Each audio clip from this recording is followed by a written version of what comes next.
Let's talk more about those movements with Preston Narainsamy, who is a portfolio manager at Nedbank Private Wealth. I'm sure you heard me mention in my intro, Preston, that the markets did start off the day on a good footing, but have closed about 1/3% in the red. Obviously, there are impacts from the global picture, which I'm talking about Omicron here, as well as US inflation impacting sentiments. But what would you say were some of the other catalysts that informed the way the local bourse ended off the day?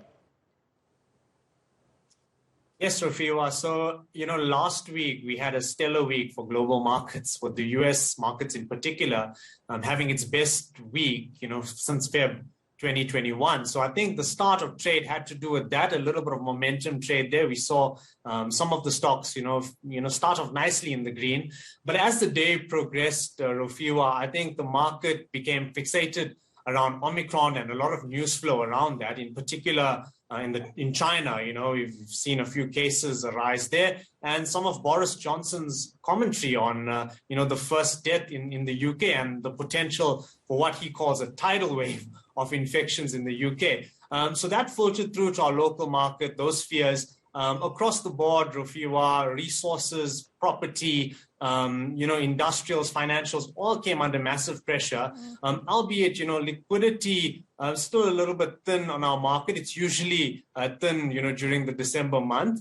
And of course, that filtering through to the Rand as well. We saw the Rand, come back nicely at the start of trade at around 15.90. And as the day progressed, we almost at the 16 Rand to the dollar level, Rofhiwa. And I think a lot of that has to do with some of the weak, economic data we've been getting out, of South Africa. We've seen weak labor force stats about a week or so ago, poor manufacturing and mining numbers, and the market's going to wait for CPI and producer price inflation that comes out tomorrow. So that's been some of the drivers, Rofhiwa. And, in the backdrop of all of this, there's a lot of nerves around key central bank decisions that happened this week. We've got the Fed and the minutes out of the Fed meeting that will come on Thursday, and other major central banks as well will give the market some insights into interest rates, and of course the market watching that quite intently. Of course, our Reserve Bank has given a clear indication of the direction that it's set to take, so it's going to be interesting to see what our global counterparts decide to do.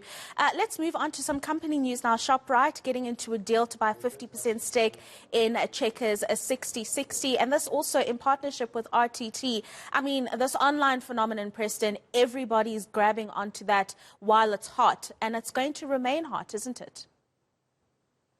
Definitely, and I think Shoprite, Rofhiwa, they're usually, ahead of the curve and a little bit more on the innovative side relative to their peers. So definitely a good move here. The market liking it today, Rofhiwa. The share price finishing up more than 2%. I mean, it's nice initiative for the company to just protect intellectual property rights on this online business. As online is going to be a phenomenon. It's going to continue growing. So it's a smart move from management to do this, and the market really liking it relative to their peers. The peers finished off a little bit flat today, 1 or 2 counters a little bit in the green. But yeah, Shoprite finishing up around 2.5% today.